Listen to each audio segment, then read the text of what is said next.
शनिवारी ठाणे महानगरपालिका क्षेत्रात करण्यात आली सर्वंकष स्वच्छता. स्वयंसेवी संस्था, नागरिक, महापालिका अधिकारी, कर्मचारी यांचा सहभाग.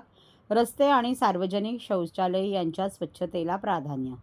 उपमुख्यमंत्री एकनाथ शिंदे यांच्या संकल्पनेनुसार ठाणे महापालिका क्षेत्रात शनिवारी सर्वंकष स्वच्छता मोहिमेचे आयोजन करण्यात आले. मोहिमेची सुरुवात कोपरी गणेश विसर्जन घाट, अष्टविनायक चौक येथे अतिरिक्त आयुक्त प्रशांत रोडे यांनी साफसफाई करून केली. त्यांच्यासह आरोग्य अधिकारी डॉक्टर राणी शिंदे, सहाय्यक आयुक्त सोपान भाईक तसेच नानासाहेब धर्माधिकारी प्रतिष्ठानचे कार्यकर्ते मोठ्या प्रमाणावर सहभागी झाले. महापालिकेतर्फे दैनंदिन स्वरूपात स्वच्छता केली जाते. त्याच जोडीला 2 वर्षापासून उपमुख्यमंत्री एकनाथ शिंदे यांच्या संकल्पनेनुसार नियमितपणे सर्वंकष स्वच्छता मोहीमही राबवली जाते.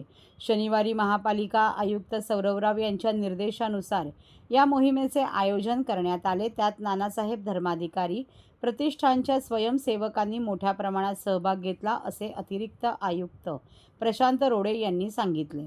प्रथम कोपरी येथील अष्टविनायक चौक परिसर, कोपरी गणेश विसर्जन घाट परिसर येथे सर्वंकष स्वच्छता करण्यात आली. त्यानंतर अतिरिक्त आयुक्त प्रशांत रोडे यांनी 12 बंगला परिसरात सुरू असलेल्या स्वच्छता मोहिमेत सहभाग घेतला.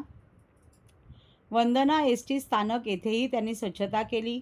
त्याचवेळी ठाणे महापालिका क्षेत्रातील विविध प्रभागांमध्ये उपायुक्त शंकर पाटोळे, आयुक्त दिनेश तायडे यांच्या नेतृत्वात ठिकठिकाणी स्वच्छता मोहीम हाती घेण्यात आली.